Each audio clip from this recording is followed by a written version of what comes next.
for all of you that aren't aware. The first thing I want to say is I want to thank all of you for taking the time to come and get involved in this. This committee is kind of the brain work of Josh, our city attorney, Greg Martinez, Joe Wright, Drew, our chief of police, and Jeff, our chief of fire. And basically what it is it's a committee to solve a problem that the city of Page has been fighting for quite a few years. I have an article in front here that I'll share with all of you, and it says Page struggles with drunk issue, and it talks about the problems that we have in Page. And believe it or not, it's from Tuesday, November 30th, 1993. So this is something that we as a community have struggled with, and I think finally, just to let all know that the city of Page, I can speak for them, that we are committed to solving this problem. We're taking a three-prong approach to this. The first approach is through an education, and Judy is here from the Chamber of Commerce.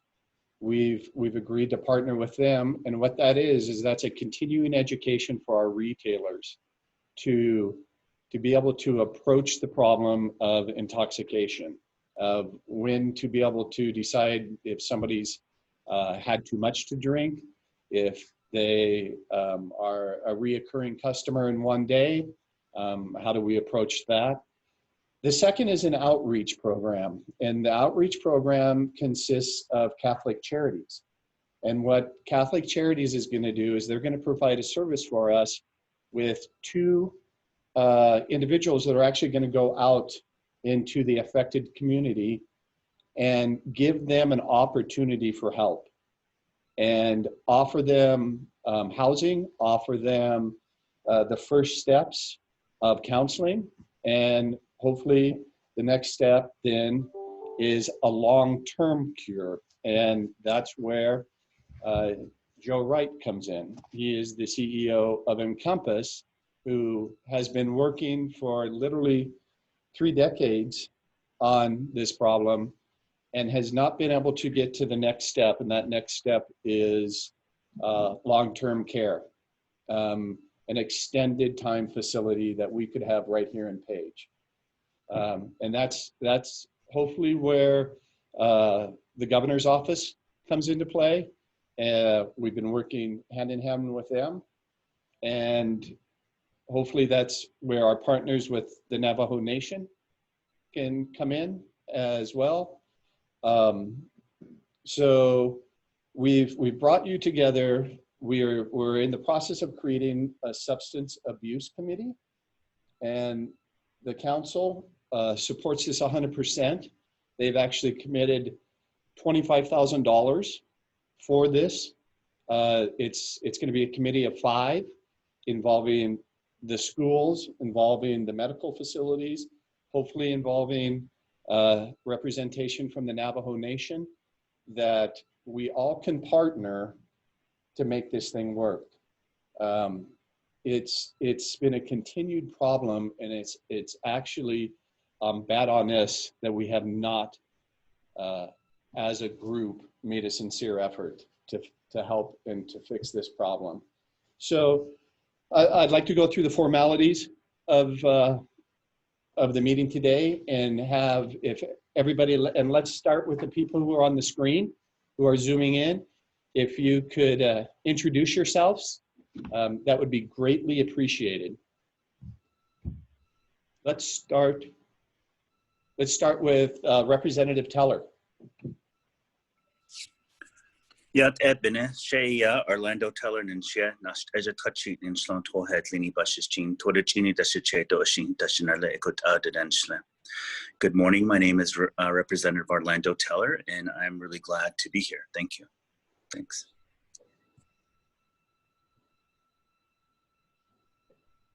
I can't see the names. President Nez is there. President Nez.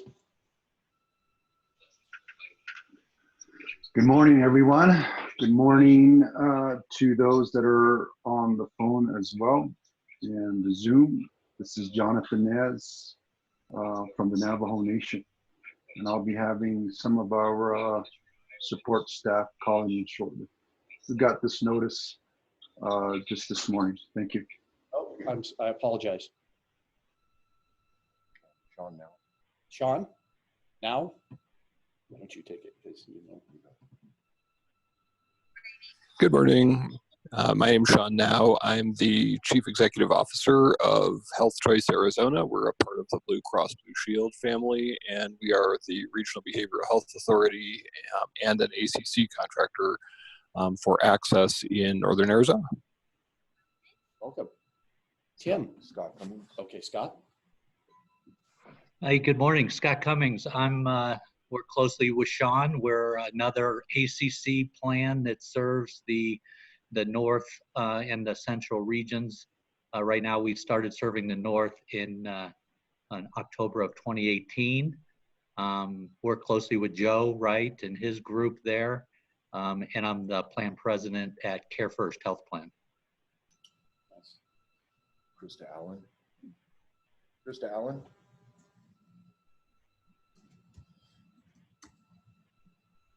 Krista, are you on mute? There you go. Hello. Yep. My name is Krista Allen. I'm covering this event for the Navajo Times Nice. and the Chronicle as well. The rest of them are just phone. Let's do Tim. This is Tim Swan with the City of Page Community Development Department, where we oversee planning and zoning, code compliance, economic development, and a lot of the in-between. It's good to have everybody here today. How about Sandy? Hi, everyone. I'm Sandy Flores. I'm the Senior Programs Director for Catholic Charities for Northern Arizona. And then we have Raina.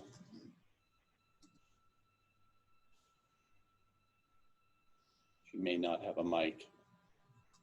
Raina works with both Tim and Josh, the city attorney.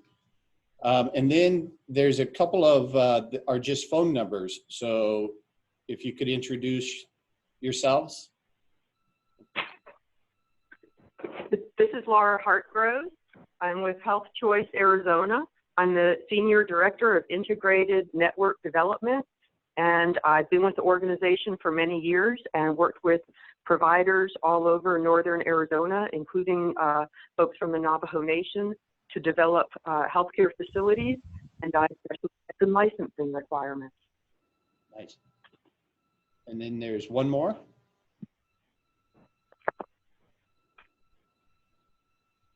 This is Lena Fowler, Coconino County Supervisor. Hello, everyone. Welcome, Lena.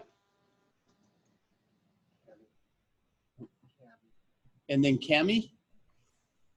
Hi, good morning. I'm Cami Rasban. I'm the Director of Homeless Services with Catholic Charities. Okay, yep. And then can you read that name? Teresa. Oh, you're on mute.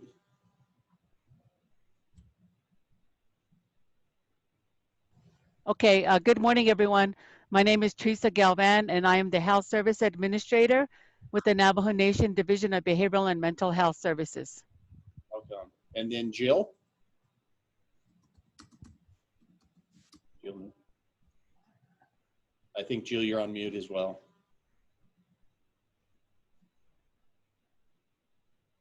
Okay. And then let's start with Brittany. Okay, my name's Brittany Hansen. I am an emergency department nurse for the hospital here at Banner Page. Been working in healthcare for about 15 years, worked at the hospital for the last 5.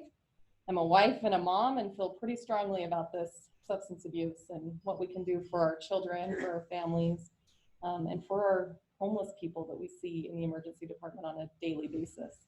And from my understanding, you've agreed to be on the Substance Abuse Committee. I have been voluntold. So here I am. Very, very good. Good morning. My name is Jeffrey. I'm the fire chief with the City of Page. Good morning. My name is Larry Wallen. I'm the superintendent at Pinyon Unified School District. Page Unified School District. I keep having these flashbacks. Welcome, Larry. And from what I understand, Larry, you have been approached about perhaps volunteering on the committee as well? Yes, sir. I actually submitted the paperwork yesterday or day before. Nice. Thank you. Good morning. My name is Gwen Laszlo. I'm the HR director at Encompass Health Services. I've been there for almost 3 years, and I'm involved in a lot of community outreach aspects. So I'm part of the community wellness collaboration, and I'm involved in the community resource meetings, things like that. And I'm really happy to be here representing Encompass. Right. And Gwen has agreed to be on the substance abuse committee as well. Good morning. Joe Wright, Unishe. I'm Joe Wright. I am the CEO of Encompass Health Services. I've been the CEO of Encompass Health Services for 25 years now. I lived in Page for over 50 years.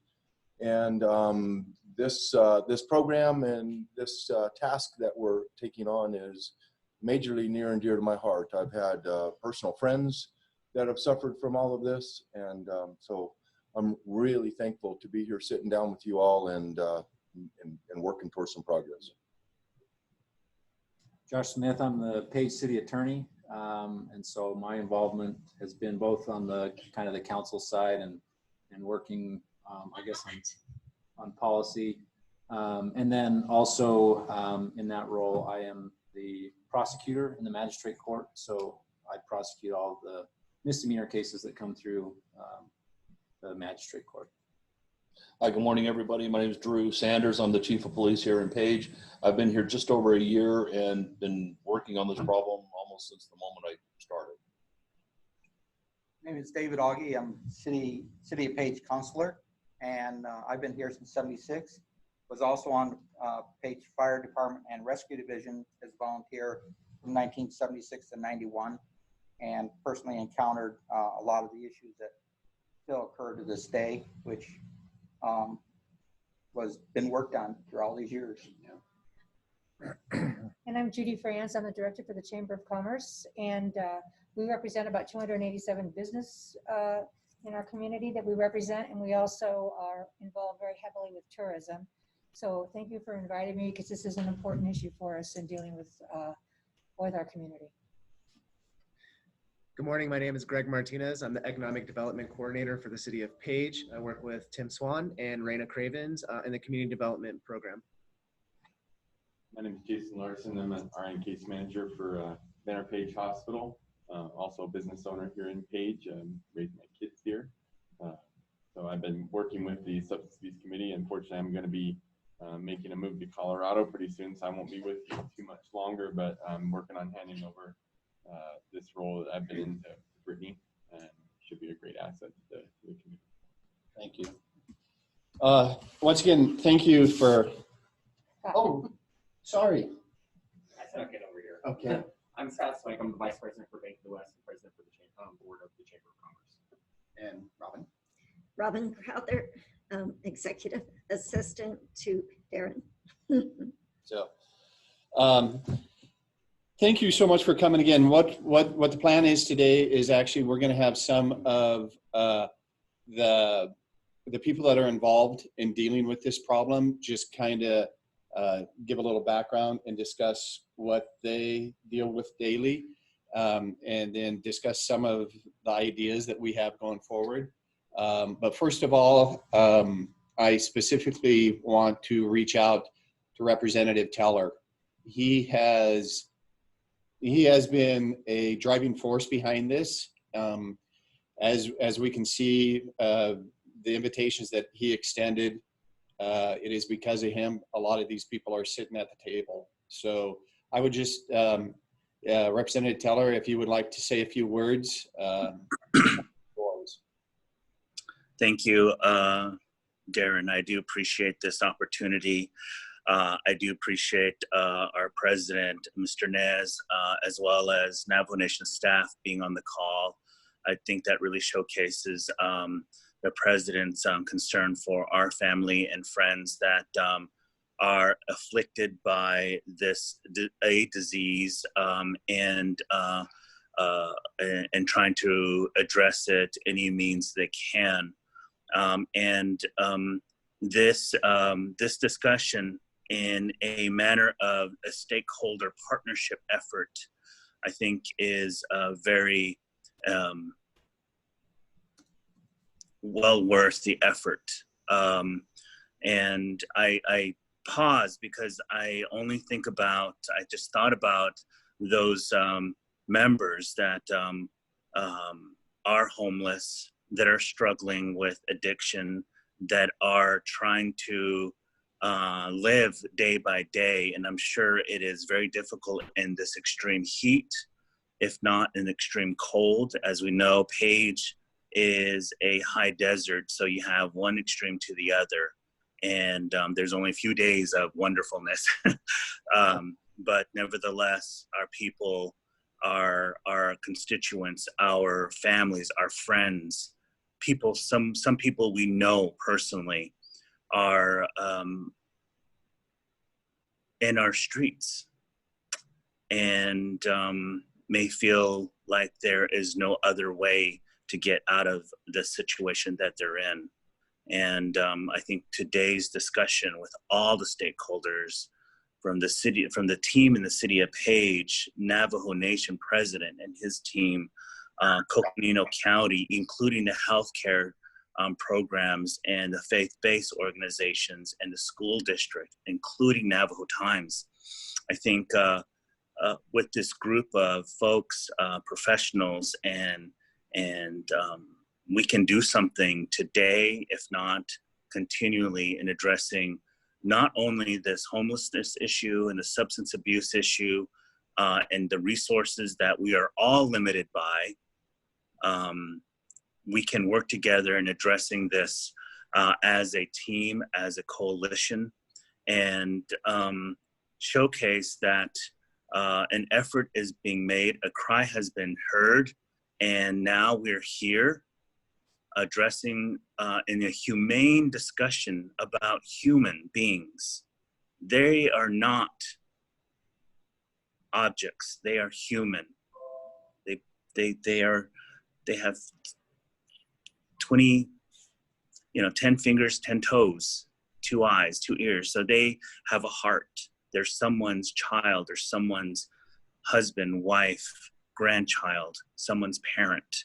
And I think making sure that we discuss this in a human way regarding these humans, I think it's really important. So with that, I applaud all of you on the call, in person, for making this discussion real, making discussion respectful and beneficial to the overall focus and goal. I think that's really important. Again, I really appreciate the president and Coconino County, Lena Fowler, my mom, Shema, County Supervisor Lena Fowler to be on the call. And for Darren, thank you for being forthright and honest with me in this issue that has been afflicting not only the community of Page, but the surrounding communities. And I appreciate this opportunity. Yeah, thank you. Thank you so much. And I do want to stress, especially having President Nez, I mean, you're such an important voice to this situation. And I hope that today that everybody realizes that this situation is created out of compassion. It's not created out of anger. It's created because we've had literally deaths in our community for no real reason, but because of us turning our back and not giving the opportunity to help. So with that, I'm going to give some of the gatekeepers, you might say, that deal with this problem daily an opportunity to speak and just tell a little bit about what they're dealing with daily and just show the severity of the problems that we're facing, and then hopefully come up with solutions for those problems. Thank you, Mr. Coldwell. Good morning, everybody. Let me just start by saying what a difference a year can make. I started in April of last year, and before I even got hired, the mantra was, what are you, pointing at me, going to do about the intoxication problem in our city? And I've had some experience with this in my former life, and I knew and I expressed that this is not something that we're just going to fix overnight. There is no silver bullet solution to it. It's going to require a lot of effort, a lot of resources. And the bottom line is, and I've said this 1,000 times, and I'm sorry all you've heard it, but I can't say it enough, we're not going to arrest our way out of this problem. So as I started here and actually started digging into our local problem and how that works out here, I realized quickly that we have a lot of good, interested people around, but we're all off in different silos, and we really weren't brought together. So one of the first things I did after analyzing the problem and realizing how pervasive it is in our daily lives as law enforcement, and I'll speak for Chief Reed and in the fire service as well, and bleeding over into the hospital, bleeding over into the courts, and so on, it was very apparent that we're in a cycle, and we're still in this cycle of law enforcement, fire, hospital, courts, and jail, and we just keep repeating the cycle. And I think it was Einstein that says something about, insanity. I think you all know that saying, but we're still in that loop. And so what do? Immediately, I partnered with Josh Smith here, who's our city prosecutor, who also saw that vision of where we need to go. And we have been trying for over a year to try to get this together. When I say what a difference a year has made, I mean, my gosh, we've got President Nez and Representative Teller here in the room with us.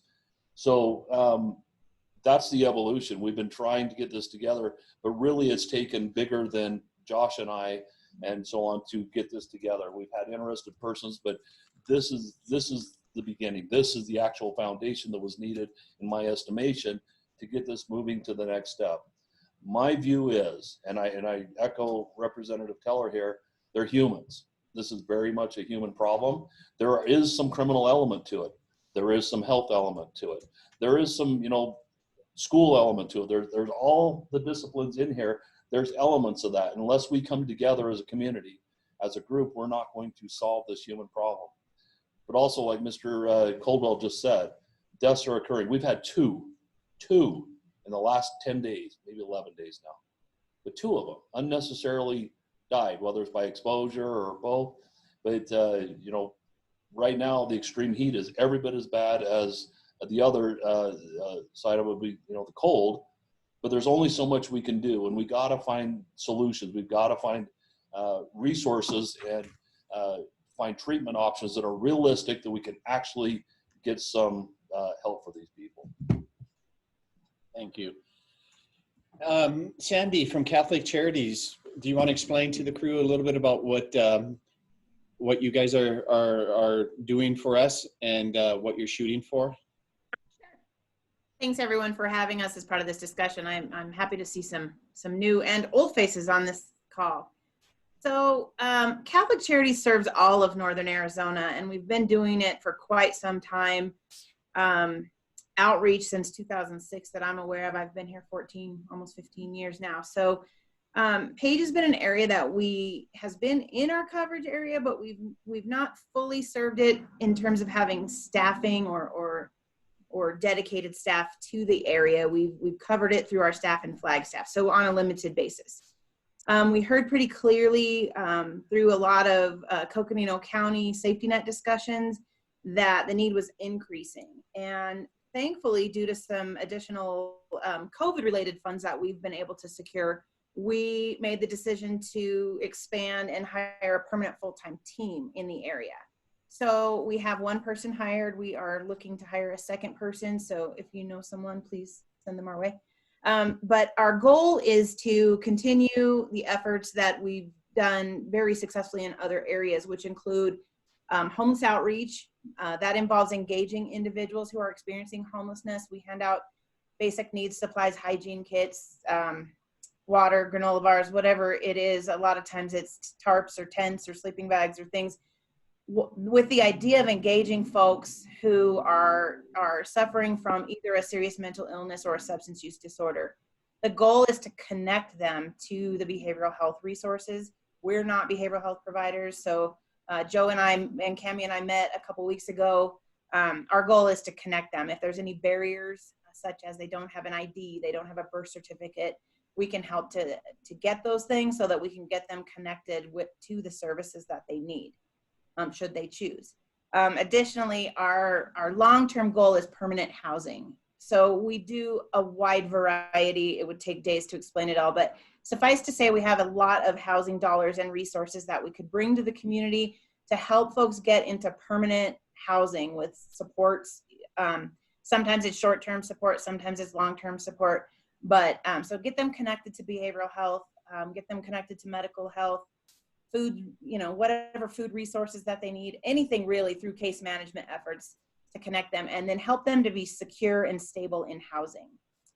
One thing that I want to add to that is we've met with a lot of you, and we've heard loud and clear that the real issue is a lot of folks who are displaced and not technically homeless. So we're looking at our programs and looking to adapt to that, that knowledge that we've gained from coming up, and see how we can support those efforts.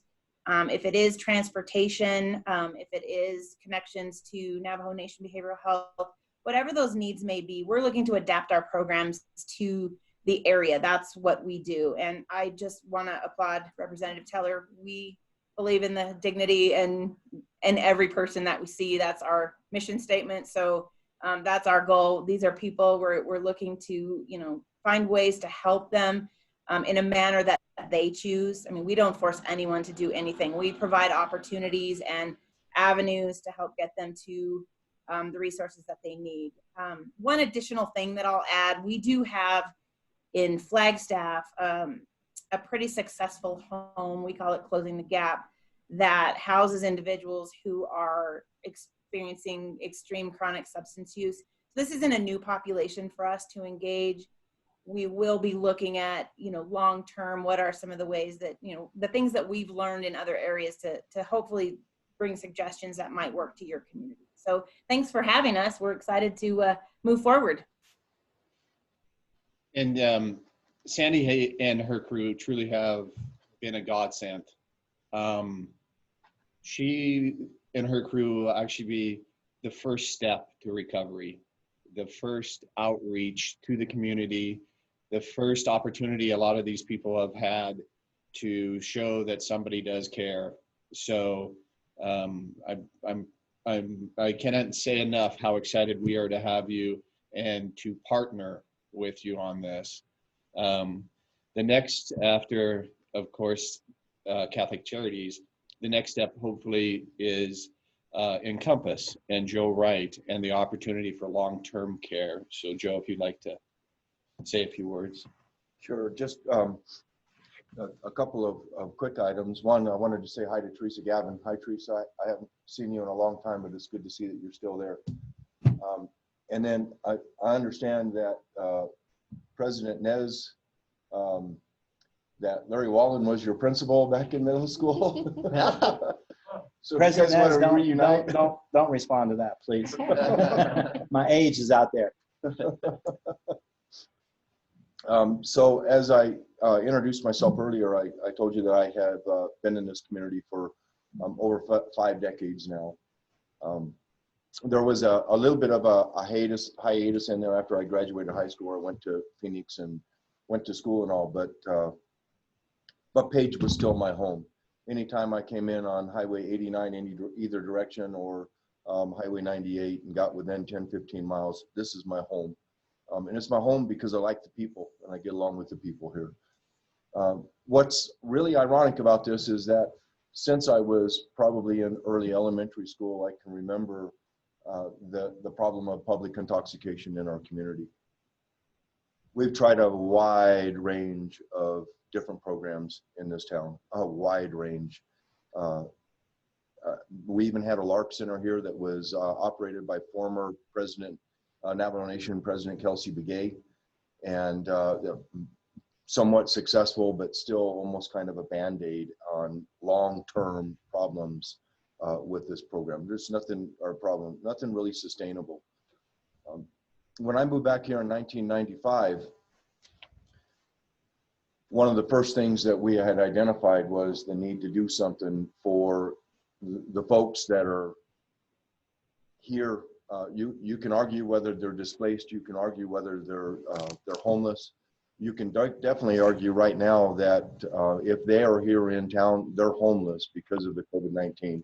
Family members don't want them to go back home, and that's a source of homelessness. So I really would like to focus on that right now. Encompass, which was called another agency or another name back then, we applied for funding through the state legislature. We got some tobacco tax funds to operate a rural detox facility. There were 2 programs in the state that were awarded that money. One was Encompass or the city of Page, and one was the city of Yuma. The city of Page was awarded this money for one reason really, and one reason only, and that is that there were 13 deaths related to public intoxication and reason to death, exposure. That's the only reason we got that money, which is a travesty in itself, and as I think everybody can nod their head, completely unacceptable. We opened up a program with the #1 goal to the state of Arizona at that time being to save lives. And that's what we focused on. We were a revolving door, without a doubt. Some people called us the Holiday Inn Express or Motel 6 because people came in and out and in and out and in and out, and we didn't care. We were getting people off the streets, and we were trying the best that we could to engage them into treatment. As Representative Tiller finally said, these are humans, and we were taking care of them. We expanded that program out quite a bit. We partnered with the Navajo Nation. The Director of Behavioral Health Services back then was Stanley Benally. We partnered with them, and with the city of Page, we had an outreach worker. That outreach worker would work the streets, try to get people into our program, would treat them with dignity and respect, would get them cleaned up, clothes washed, and a right mindset to transport them home, not through Greyhound therapy, but to go home and do a session with them and their family to talk about what the issues were and to hopefully hook them up to behavioral health services in that local community that they came from. And we were very successful. In 96, 97, 98, and 99, we served about over 4,000 people a year. Over 4,000 people slept in our beds.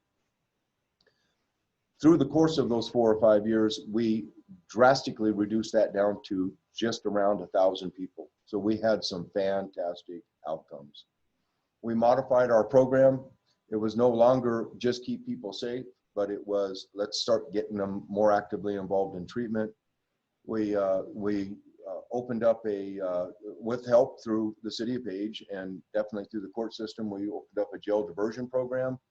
Those individuals that were being arrested for an alcohol-related offense, instead of being assigned to county jail for 30 days, were allowed to come into our program for 30 days. It only take 2 or 3 of them, but they stayed there for roughly 30 days. It was not a residential treatment program. It was a jail diversion program where they would be transported from there over to our outpatient clinic and participate in treatment. They would also be transported over to Navajo Behavioral Health Services when they were in town to participate in therapy if that's where they wanted to go. We've had great outcomes. We've also had some stumbling blocks in the way.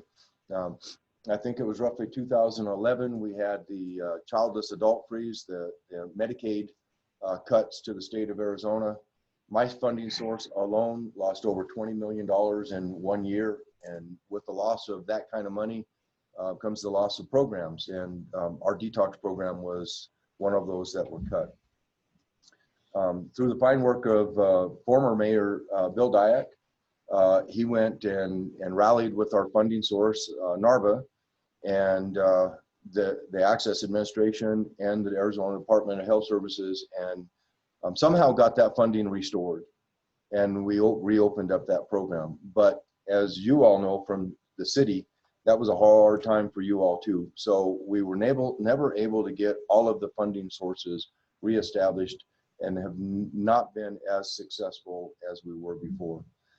I think that personally, Catholic Charities is going to be a great player in this. They're going to do somewhat of a role that we used to do, but probably even better having a couple of employees to do it. We had one. And so we've met and we really welcome the addition of you guys. But the reality of it is we've got to sit down.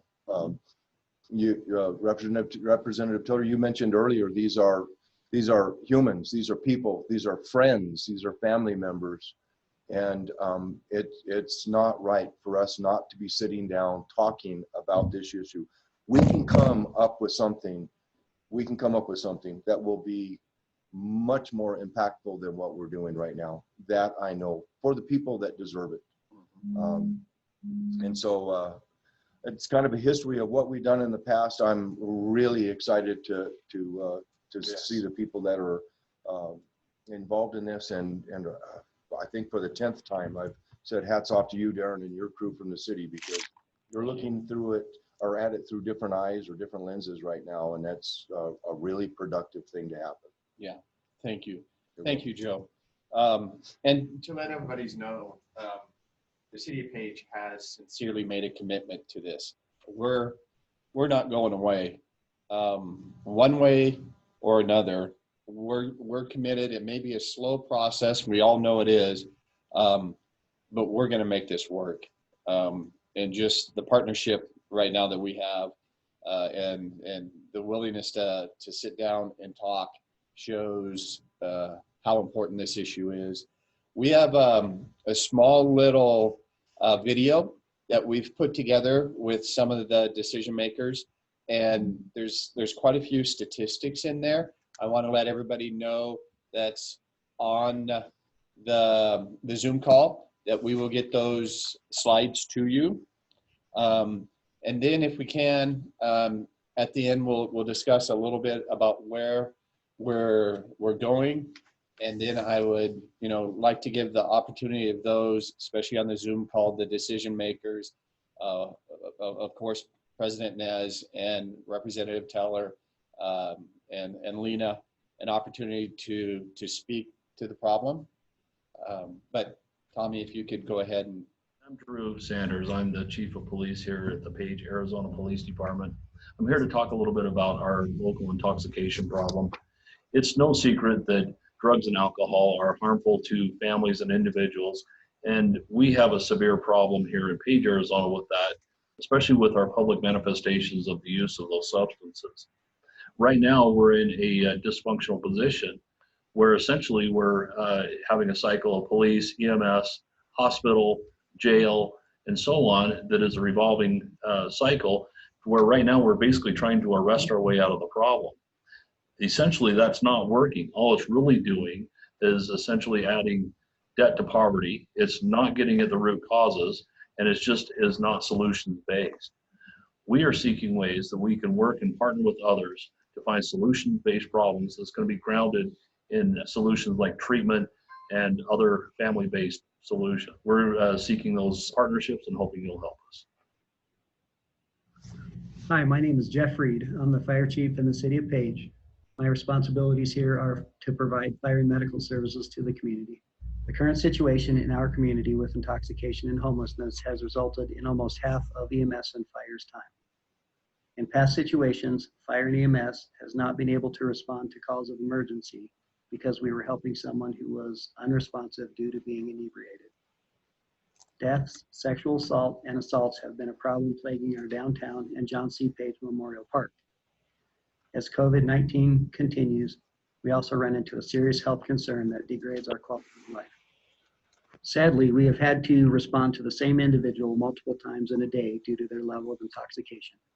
This has also created problems with staff morale. I have had talks with staff specifically about responding to the same people who are in serious need of help. Hi, my name is Jason Larson. I'm an RN case manager at Banner Page Hospital. We've seen about 231 people just for alcohol abuse alone over the last 3 months. That accounts for about 11% of our ER census, which that's a pretty significant amount. When you use these numbers, it makes it sound like there's a large group around town of people that are suffering from this. And the reality of it is it's not that big of a group. What we're seeing is actually the same people in many cases, week after week, month after month. So we start to think about these 200 plus encounters. And what does that entail from a utilization standpoint, from a financial standpoint? When you look at the aggregate cost of this, the number is substantial. We're putting a significant amount of financial resources into one group or one demographic of people here. The unfortunate piece of it is we're not solving a problem long-term with this type of care. My name is Josh Smith. I'm the Page City Attorney. One of my roles as City Attorney is to prosecute in the municipal court here in Page. In that role, I prosecute misdemeanor citations that are issued within the city limits in Page. One of the things that really struck me when I came to Page and started prosecuting here was the number of alcohol cases that I prosecute in the municipal court. We don't keep exact stats, but well over 80% of the cases that I prosecute involve alcohol as a contributing factor. Our current approach to dealing with alcohol abuse through the criminal justice system is not only extremely expensive, but also very ineffective. We have many repeat offenders that come through the system that have been coming through the system for several years with little to no success. Hi, I'm Joe Wright. I'm the Chief Executive Officer for Encompass Health Services. Have been over the course of the last 25 years. Been in this community for roughly 5 decades. I can remember public intoxication being an issue every single decade. We've tried a lot of different options out there, treatment options, shelter options. I can even remember former President, Navajo Nation President Kelsey Begay ran a LARC center here, and yet we continue to not get very far when it comes to the treatment of individuals that are suffering from substance abuse related issues. 1995, Encompass Health Services applied for a grant for a rural detox facility. The #1 goal to the Department of Health Services for our detox program for the first few years was to save lives. Prior to us opening the program, there were 13 deaths in Page related to exposure and intoxication. I'm fearful that this winter is going to be a bad one and we're going to be in the same boat again. So in 1996, we opened up what's called or referred to as the Rural Detox Facility. Roughly the first 15 years, we went from serving an average of roughly 4,300 people per year to getting that down to roughly 1,000 people. Then the funding crisis hit. The Access Administration was cut.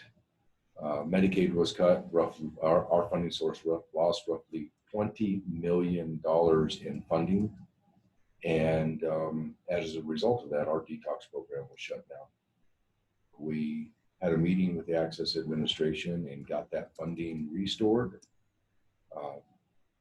That was around 2012.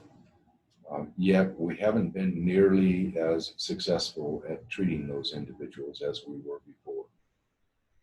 Reality of it is the Navajo Nation is dry when it comes to alcohol sales and ageism. And so we get individuals that get stranded here, and we have got to do a better job of developing a much better program to serve them.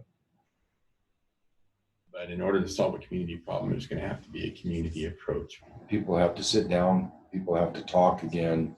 We're really looking for hard information and hard partnerships that are going to help us alleviate this problem and break up our cycle. Having more treatment options and diverting many of these cases away from the criminal justice system would prove more effective. If the right resources were there and somebody was there to help guide them through that and just point them in the right direction, that they might take advantage of that. People have to help design programs that are going to effectively treat this population of folks. We are eager to find a solution to this chronic problem.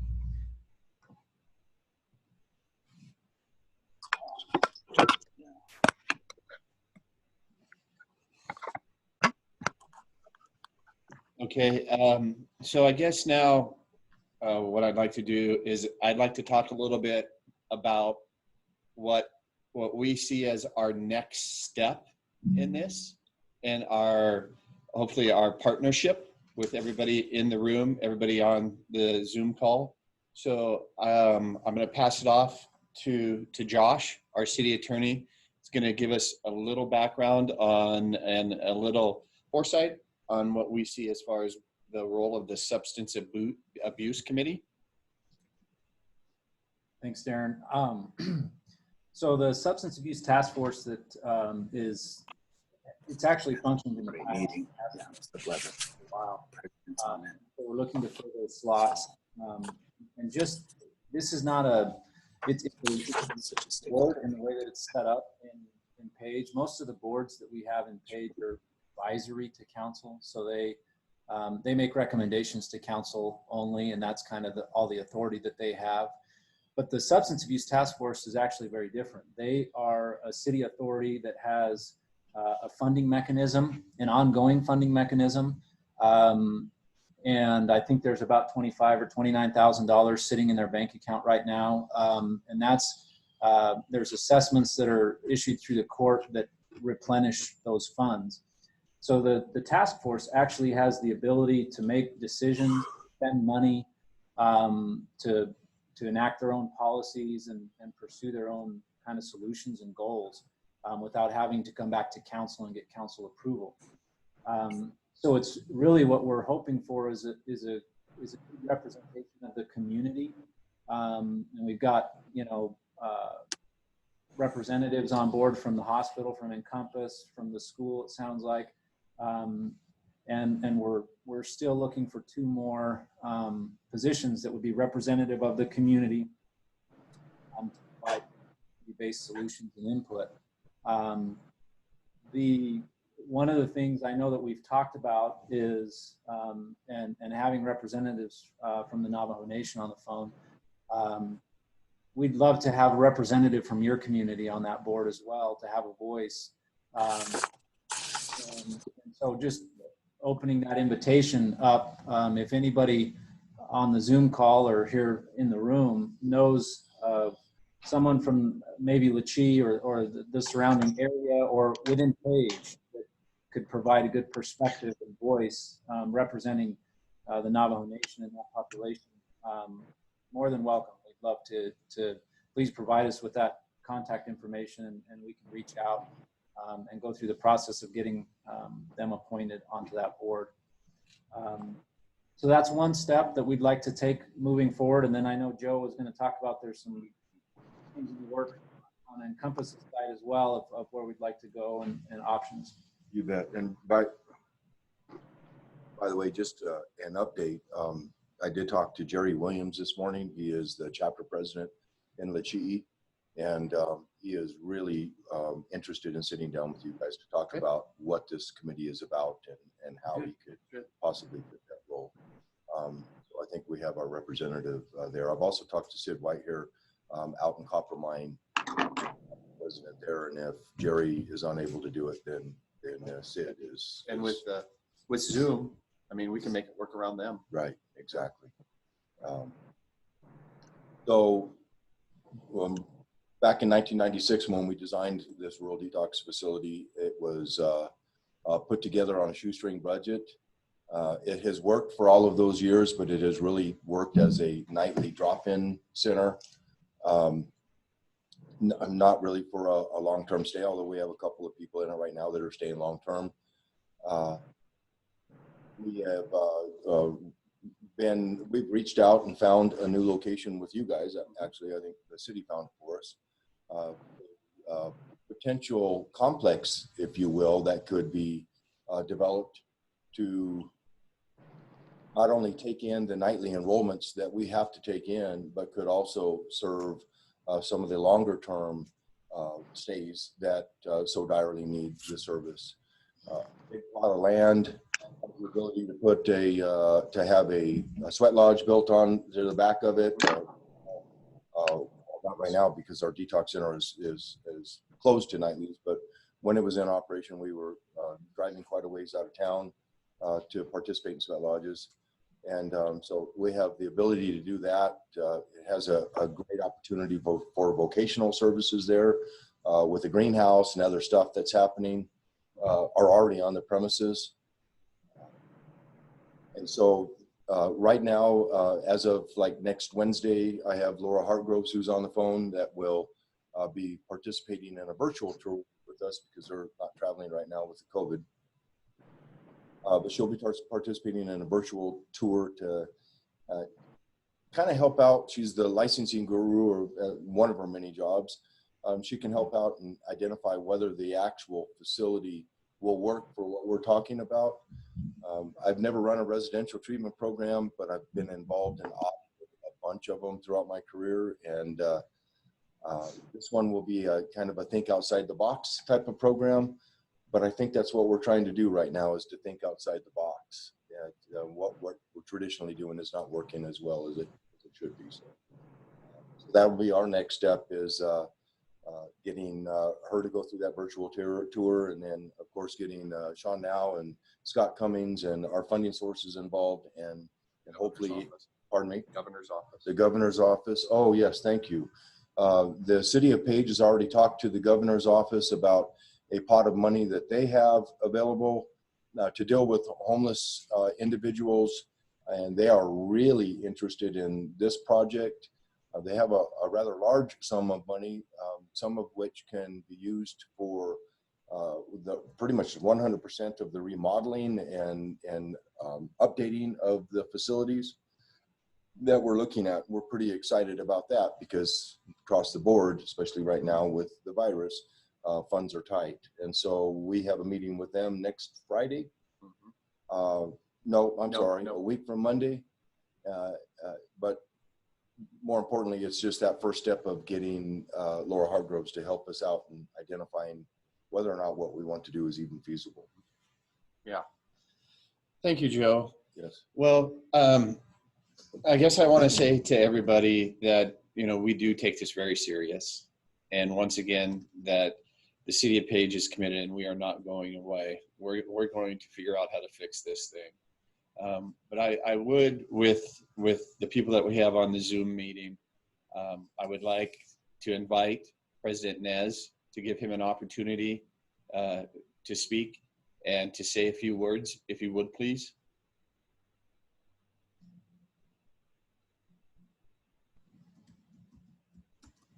Perhaps he's muted. Okay. Again, good morning to everybody. Can you hear me? Yep. Yeah. All right.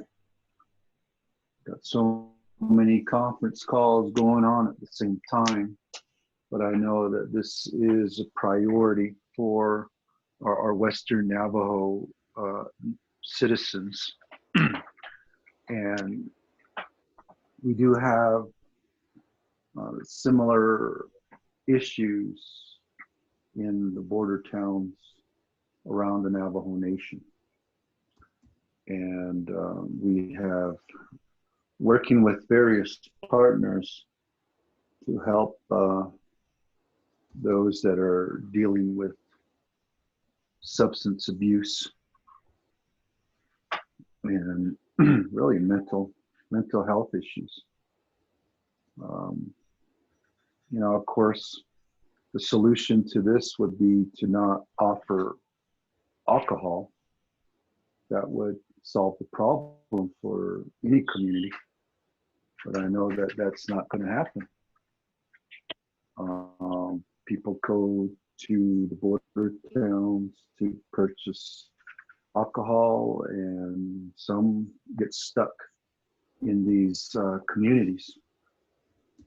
To say homeless, many of them do have homes on the Navajo Nation.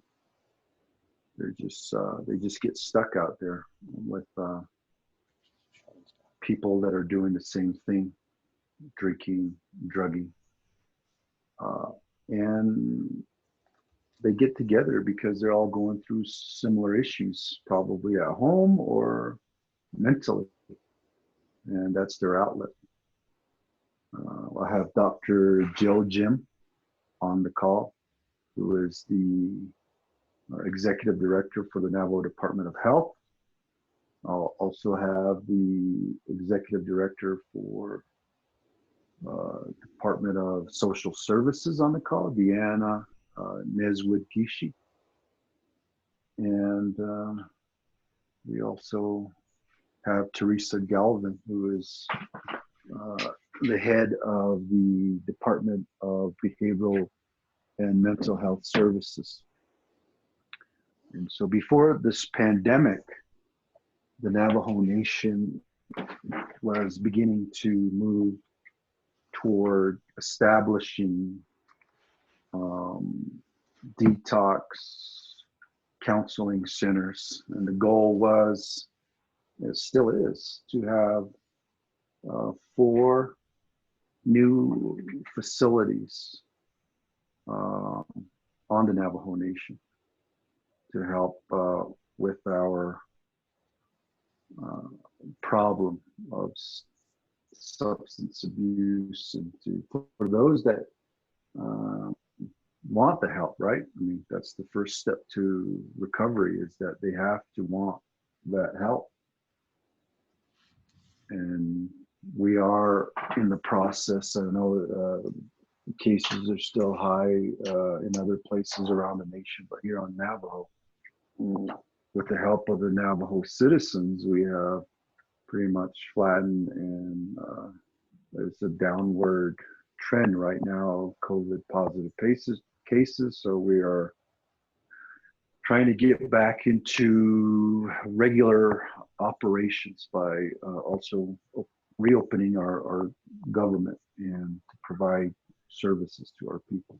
A lot of effort for these past few months was on the public health emergency. And I do want to give some time over to our cabinet members, these division directors, to say a few words. And I just want to say that, you know, our commitment is genuine. We are on this call because we do believe that we need the help of the city. And we said that with Gallup, and with the new mayor there, you know, things have changed. Relationships have changed in the city of Gallup. And we've had meetings with them. And previous to that, there was really no engagement. We don't have jurisdiction over outside our lands, and we all recognize that. And so being invited to this discussion is very hopeful for helping our people recover through substance abuse. And so those of you that are on this call, I believe that you are committed and you have a passion for all people. I wish other leadership would be involved in this discussion as well, to show their genuineness. And, you know, it's no secret, our nation or myself specifically was called out on this issue. And so I was hoping that we would have a government-to-government dialogue on how we can collaborate and help each other out and help our people out. And of course, it's not just a Navajo problem, it's more as you go further and farther away from the reservation. It's a 5-fingered being problem.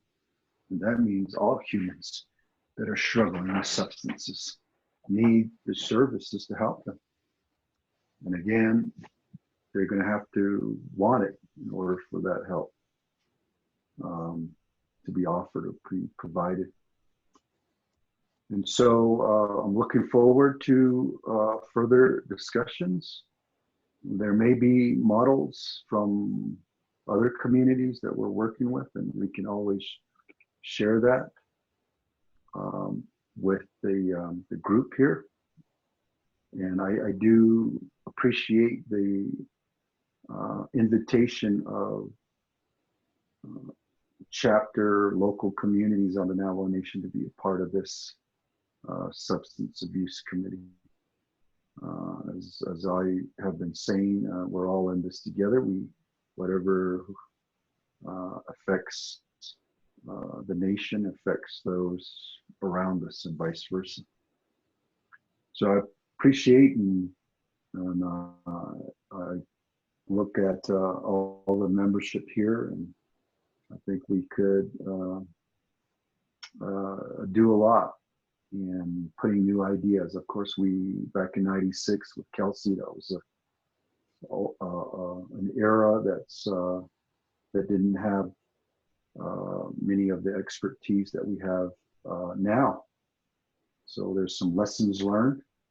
There's some new concepts. And so let's embrace those new concepts, but at the same time, our people heal differently, and incorporating our way of life teaching, our traditional knowledge can set an individual free from alcoholism and drug addiction. And that is a stepping stone to changing other problems in our communities, right? You empower a citizen to take better care of themselves, and that also goes into the health and well-being of an individual. We're talking about COVID-19 right now. Everybody is wanting to get the vaccine, the cure.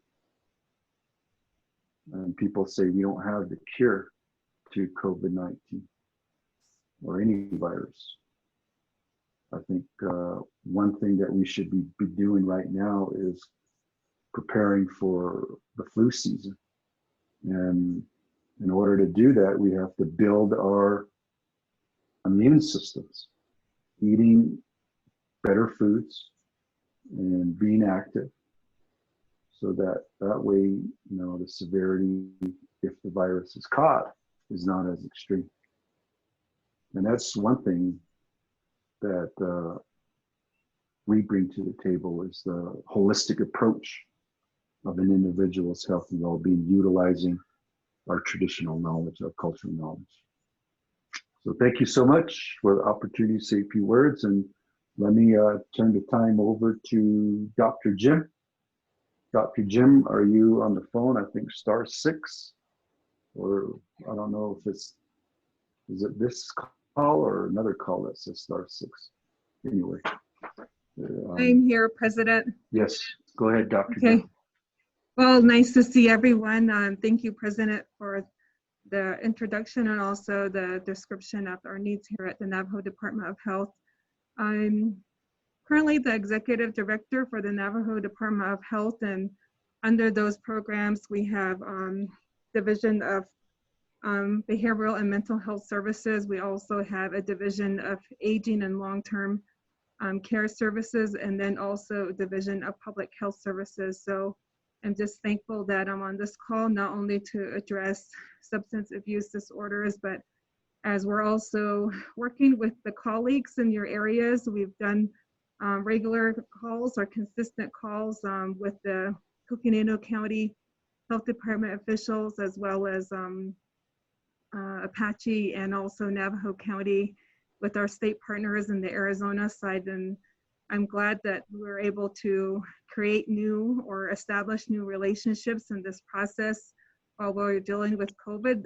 Obviously, there are a lot of other factors that we have to consider that were also concerns in our community. And I did hear from Ms. Fowler, through the Supervisor Fowler, through this pandemic, of the issues that were happening in Page and Flagstaff regarding the homelessness, as well as also the substance abuse disorders that were ongoing, and also not being able to place them anywhere in locations. So there were efforts around isolation areas, I think similar to Gallup, that occurred in Flagstaff, housing and isolating individuals regarding COVID-19 exposures. I'm not sure if that happened in Page, but I think ongoing efforts under COVID-19, we are starting to address some of those issues on the Navajo Nation with some of the CARES Act dollars that are coming regarding non-criminal offenders, and those might be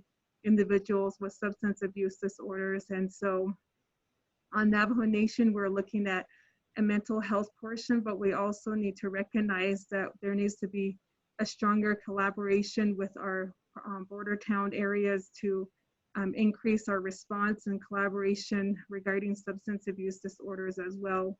So there are some efforts that are planned out and will be occurring in regards to COVID-19, those that individuals that are either possibly testing positive for COVID-19 or need to await isolation as well. And hopefully we can bridge assistance to those individuals when they are being picked up for any kind of non-criminal offenses and to isolate them, but hopefully there's a time for intervention at that point to provide proper counseling or referrals at that point when we're working with our Chief Prosecutor's Office and Division of Public Safety as well.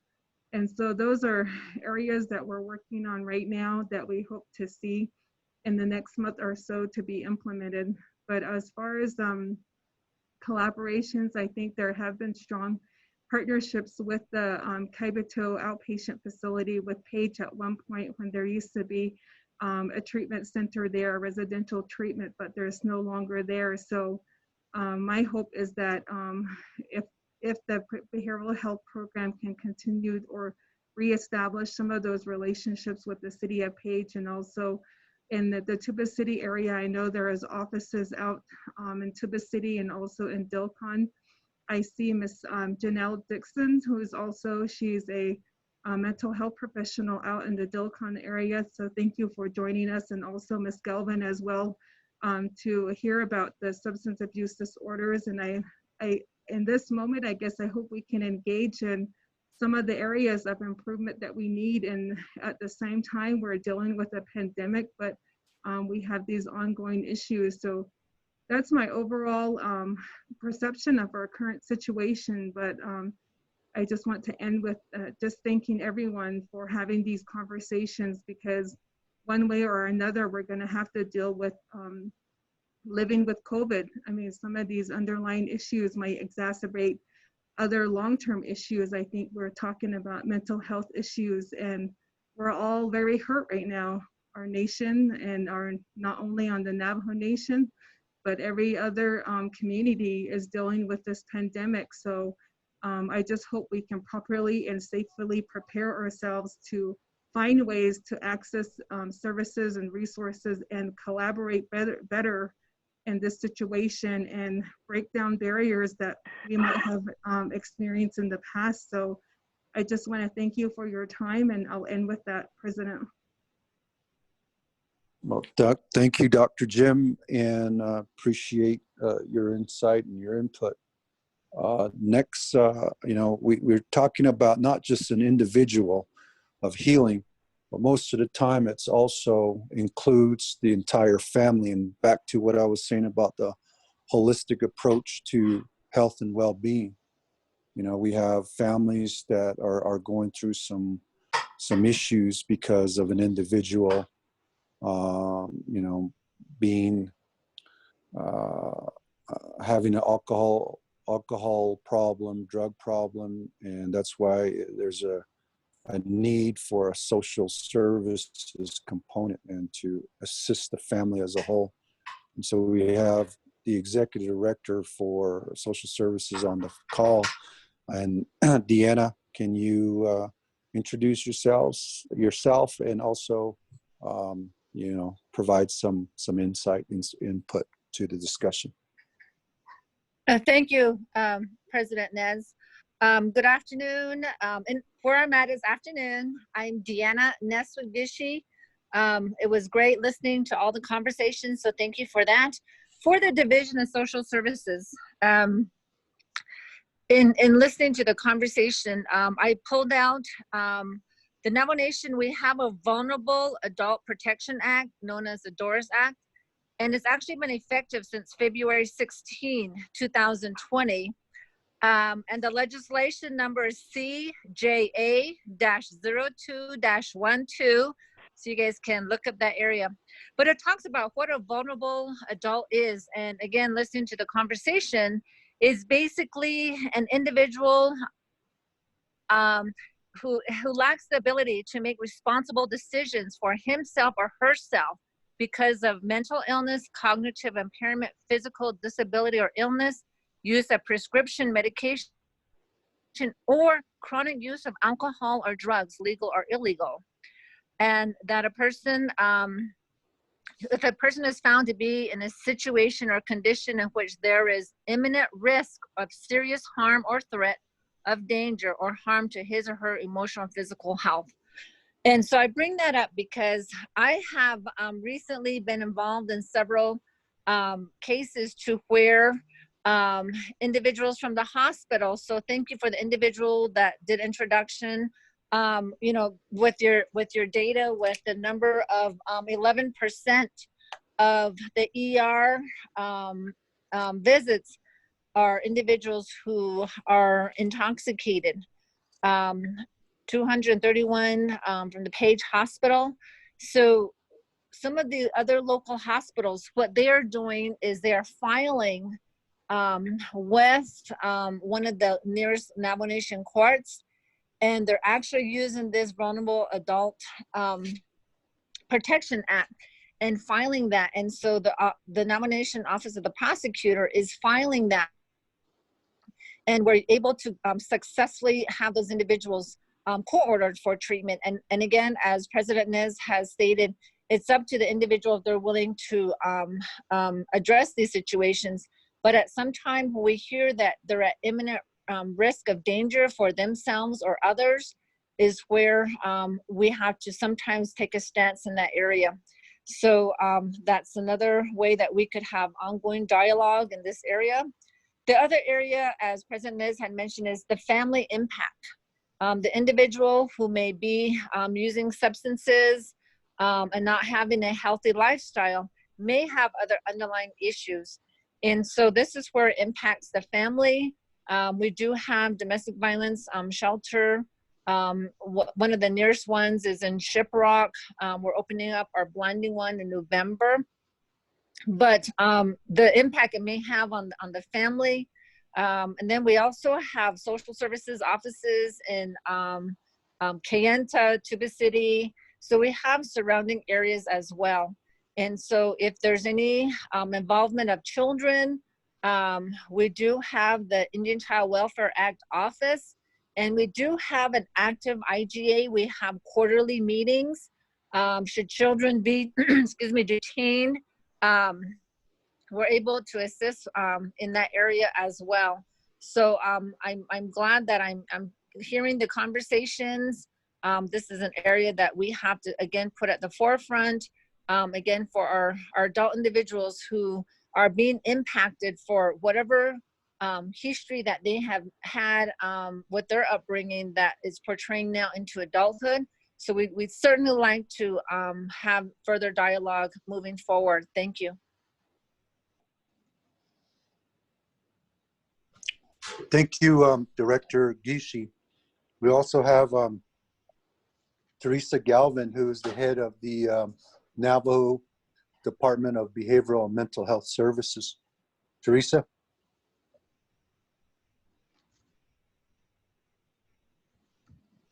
Okay. Good afternoon, everyone. And thank you, Mr. President, and the Director of Health, Dr. Jim, and Director Deanna Neswit Gishi, and then also to Representative Fowler, along with members of the City of Page, and then also to Commissioner Fowler. My name is Teresa Galvan, and I am the Health Service Administrator for the Navajo Nation Division of Behavioral Health Services.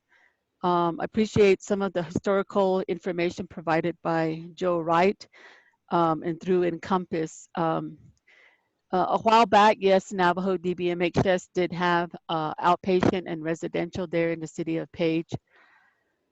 We had an established residential, however, the clientele and as far as receiving services out of that residential was very low.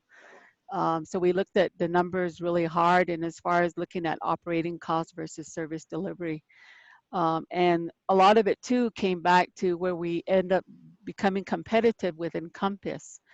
And so from that, Navajo DBMHS made the decision, looking at the cost factors, to end up closing the residential. And at that point in time, we had Kaibito open up as an outpatient center, which is still there today. I have with us online Janelle Dixon, who is the Behavioral Health Director.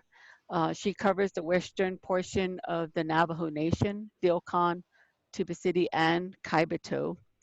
So she's a licensed clinician coming on board as well. And I think for many of you on the call, you may have remembered her from Guidance Center, where she worked previously. So we're glad she's a part of our team. Looking at the overall efforts through DBMHS, we too also tried several avenues. We awarded to Bordertown Detox Center funding that we had available for, I believe it was a 2-year grant that we had. And so some of the border towns did get funded in such a way to assist them. And then on top of that, as we looked at the Kaibito outpatient as well, continuing to provide the services out of Kaibito and Tuba City, as well as Dilcon on the western portion of the nation. We do have our Navajo Regional Behavioral Health Authority. I know Joe Wright made mention of this, and so we do have our own REBA program as well that do deal with SMI clients as well. And even those individuals that may be involuntarily committed. So we do have case managers that are actively working on clients in as far as getting those service deliveries. In addition to that, you made mention about someone to be on the substance task force. And so I want to make it known that on June 24th, Stephen Klain, who is with our Kaibito staff, sent an email on June 24th to Levi. Janelle was also CC'd on that, saying that Navajo Nation would be interested to be a part of this task force. We've not received a formal response. So, Mr. President, we did provide an email of our interest to that. If you're open to that, I'd like to ask that Janelle Dixon and Stephen Klain be the one appointed to the substance task force that was made mention earlier. The other portion I wanted to make mention of too is that when we look at the service delivery, Navajo DBMHS, as Dr. Jim addressed briefly, was we're also looking to expand into mental health to increase our service delivery. So that's an ongoing project right now as we're working to expand our contract with the Navajo Area Indian Health Service. Other than that, like I said, Ms. Dixon here does cover the western portion. And so, you know, she's been involved. And so if we were to move forward to further government to government meetings, then certainly I would have her involved with that with us. And I agree, a holistic approach is ideal. And all over the sector, it's not only on border towns and with any tribal lands, it's a problem across the United States and the world. And however best we can try to assist our own people just as well to heal them with mind, body, and soul, you know, that becomes our overall goal and objective to meeting the needs that we need to out there. So that's where I will end briefly.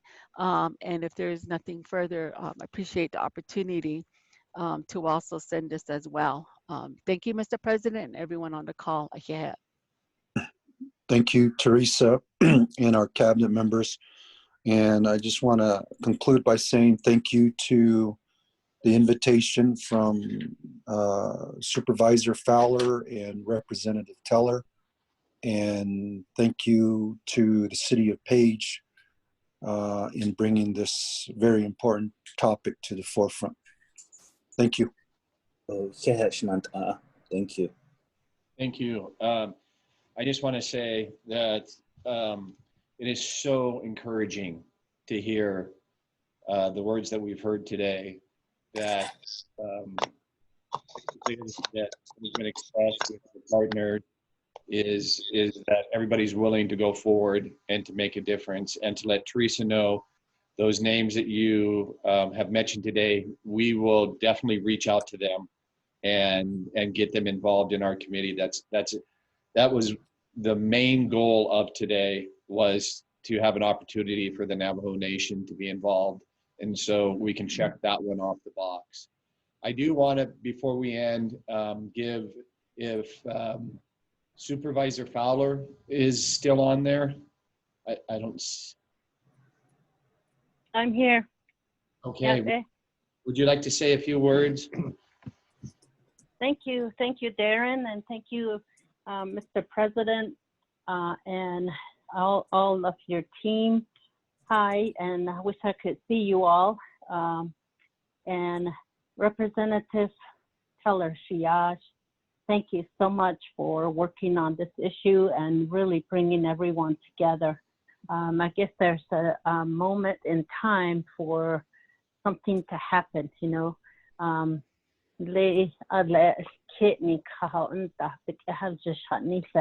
You know, when everything aligns is when it's going to happen. Maybe that's where we are right now. I'm really thankful to the Navajo Nation and President, our President, and the Navajo Nation Council. They've been having discussions about this issue for some time. And I'm really, it's a very hard issue. It's very difficult to watch them on the street, our own relatives. I'm sure some of them are related to each of us. And because they're coming off Navajo and being out there, and they really, when I talk to them, they want to go home, but at the same time, what's at home? Where's that safety net at home? And what does that mean? And that's where I've had a proposal to maybe the Navajo Nation could initiate a housing for these individuals, maybe small house, tiny house, a hogan, because they really do want to go home. But right now, because of their being out and about, and Page and Flagstaff, and I'm sure the other places, they families are afraid of them. And that's one of the issues, and I think that's one of the things that we have to really address in this conversation. Catholic Charities, we mentioned housing, and we always talk about housing. You know, we've been having meetings about this safety net in the county for as long as I've been in office. And how are we going to do this? We've had various forms of groups that have come together. We now have the county one response. We also have the safety net group that is together, and all of the programs from Navajo Nation that is here.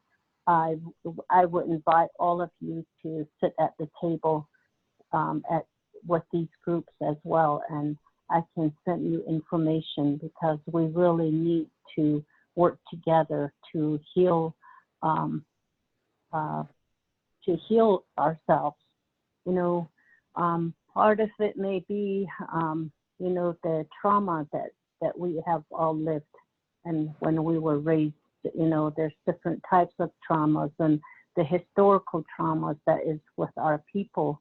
And this is that we're at that point where we have the resources to be able to address some of these traumas, and that so our next generation does not pick it up, and that we're able to end those traumas here. And with the help of a city like City of Page and City of Flagstaff, who've invested a lot into these programs, I think that it's a good partnership, and that's the only way we can do it, is through partnership, and that's what we're talking about right now. So I just want to thank everyone. I know that the county is looking at, and the whole network is looking at writing another grant, but we can do off Navajo, and there's all these things that Navajo can do, like all the nonprofits, the counties, cities. We have all these groups that are working on this trying to help people. We can do all we want. Even in our jail system, we have the programs that are within the detention centers that our sheriff has created to help individuals. We have these specialty courts, you know, the family court, the veterans courts. We have the DUI court or drug court, and we have all kinds of courts. But even that, once they're done with it, if they go home and if they go back to the same situation, and then they're going to be back. So how do we work together? We've even brought our judges together, Navajo Nation and the county judges, and we're talking about having another one. And so how do we in all fronts come together? And that's what we're talking about. And I want to just appreciate everyone. I know most of you on the call, and really are public servants. You've been in your positions for many, many years. And you have the biggest heart and such a commitment.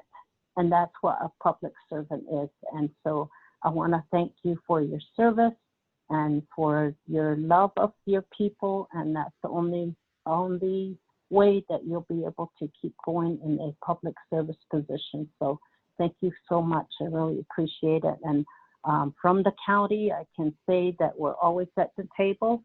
We'll do whatever that we can to help out in whatever way that we can. And it's all through partnership. So thank you again. Thank you, Supervisor Fowler. Once again, it's encouraging to hear your positive words, and you're willing to make a commitment to this. I think that the city of Page and Coconino County, we need to spend more time together anyway. So it's good to hear you. We also have Sean now that was invited. I'd like to give him an opportunity to speak for a minute.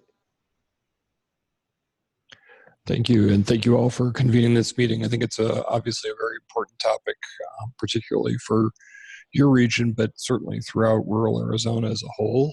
So you're not alone in this by any means. Just wanted to make sure you knew that that from a statewide standpoint, I know all of our 7 access plans here in the north. Scott and I obviously spend a lot of time working together. We recognize this is an ongoing issue that continues to kind of evolve, if you will, over time. And we continue to work with communities and the state to try and identify new funding sources going forward. So we certainly appreciate the focus that you're bringing to this issue and want to assure you that collectively we're committed to addressing the issue as well. A couple things I'll just mention by way of perhaps a little additional information. Obviously, the big challenge we all face in the development of new or expanded programs is simply trying to identify a funding source initially to pay for capital development, to develop the facility. But frankly, more importantly, and oftentimes much more difficult, is the ongoing funding to keep the facility once developed alive and functional. And I think as Joe Wright has kind of given you in some of the history of what's happened previously in the Page area, that's frankly been a problem that you all have seen and that we see throughout Northern Arizona quite frequently. It's often, sadly, the situation that new programs receive capital funding to get off the ground, but then once that is completed and everything is operational, maintaining the funding source on a routine basis in order to keep the operation running proves to be much more difficult.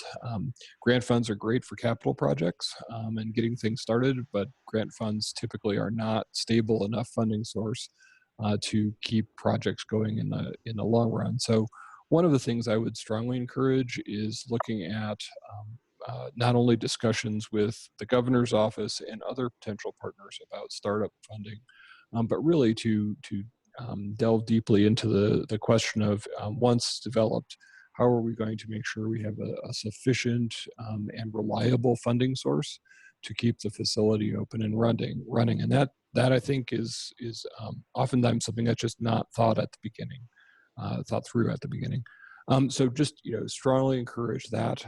I will mention that collectively with Care First last year, about this time, actually, we did actually sponsor a full day retreat that was held to discuss routine funding sources.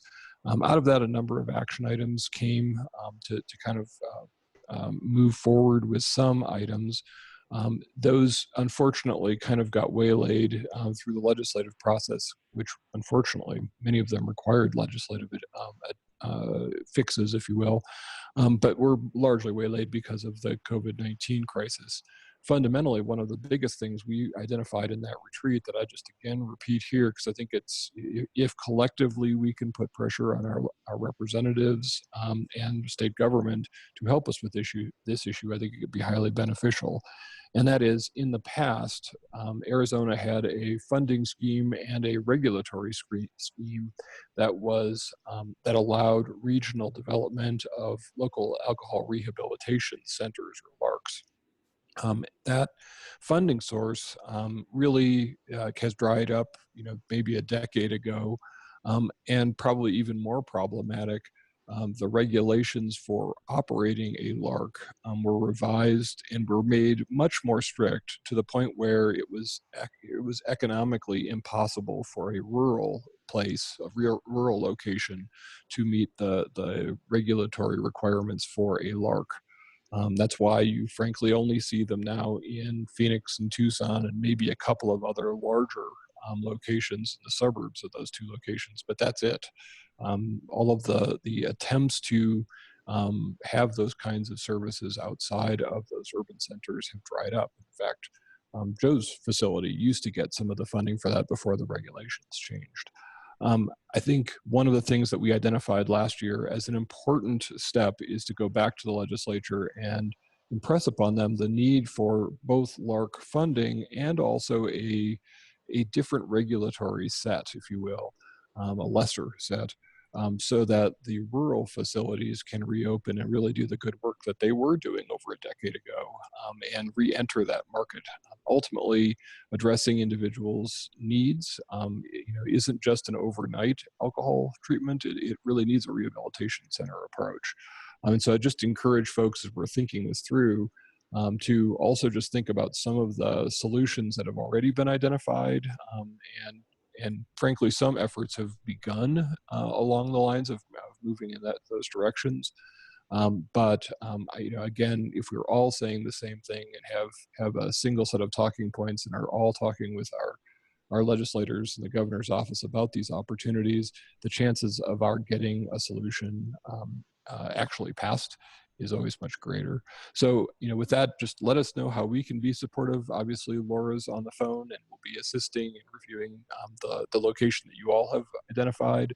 But again, if there's ways that we can help in the long run to make sure that there's not just money to start up, but also money to make sure that the system operates effectively for the future, and doesn't have an on-again, off-again history, we'd certainly like to participate in that approach and be part of that solution.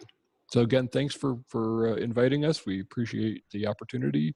Look forward to actually being able to come see you all soon. It's been a long time, it feels like, since I've been out of the house, much less to Page.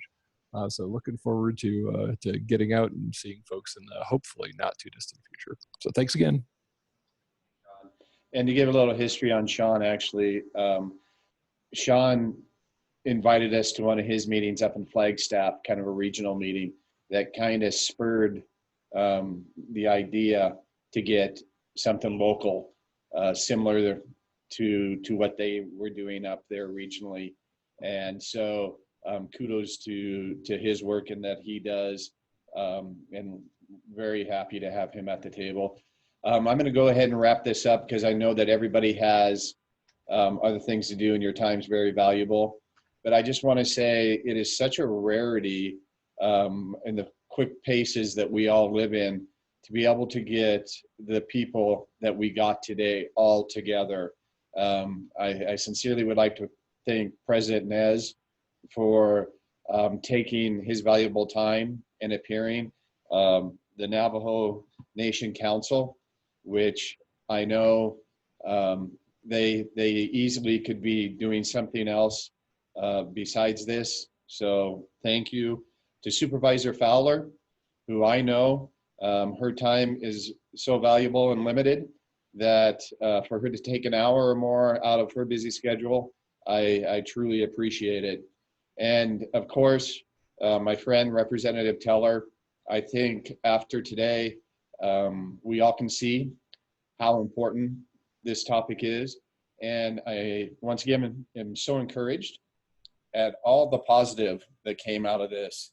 So how we'll follow up with this is that within the next 2 or 3 weeks, as we go through the processes that we're going to go locally, we'll send out the materials that we've covered today, the statistics that were covered today, and then hopefully sometime either in mid-September, we'll all be able to come back around and update you on all the progress that we've made.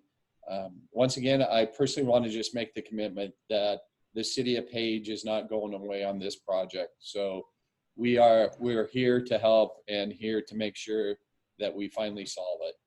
So, hey, Darren, this is Representative Orlando Teller. Again, I'd like to share my sincere appreciation for all the stakeholders at the table today. President Nez Echiaheshnant, Teresa, Dr. Jill Jem, and Ms. Nezwood Gishi and Tsago. This really means a lot to not only me, but I'm sure the families that we all are considering as far as the services. And additionally, sincere appreciation to Shema, Lena Fowler, and Tsago Shema, for your constant consistency in your leadership and your advocacy. But certainly all of us here today addressing the homelessness and substance abuse issue that afflict our community members throughout Northern Arizona. And so from this conversation, there are 3 things that I wrote down. Number 1, I'd love to work with stakeholders here to address drafting appropriation funding for legislation. And that includes a discussion with Navajo, Teresa and Dr. Jill Jem and Ms. Nezwood Gishi. Definitely would love your input and your data specifically for this region, and not just for this region, but also border town efforts. So the city of Page and Coconino County, Navajo Nation, and all of the stakeholders are definitely the keynote in this legislation. And I'm sure Flagstaff, Winslow, Holbrook, and Springerville, and St. John's will also have similar concerns and questions. So I'd like to begin with a kickoff discussion on drafting legislation that would help. And so Teresa, I've worked with you before, and I know that you're data-driven. I know Dr. Jill Jim's data-driven. In fact, I know we're all data-driven. So if we can put some data together and to help address some concerns, and I really would love to work with you all to draft out legislation and see what didn't work last time and start addressing what can we do to make it work this time. A part of that funding appropriation, of course, is resources and staffing. We heard that from Coconino County and also some of the folks that presented. I think that language is also would be in there. And again, I sincerely appreciate the leadership involvement today and the participation today. And I know that this is just the first of many conversations for all of us to be at, and this is just one of the first. And I'm glad that we took a big step together and addressing just this one topic that afflicts not only the communities but the people. So you'll be hearing from me, Navajo Nation, Mr. President, on requesting for data and sourcing out some of the data-driven legislation requests, as well as the city of Page. You can help me with that too. Thank you. All right, thank you so much.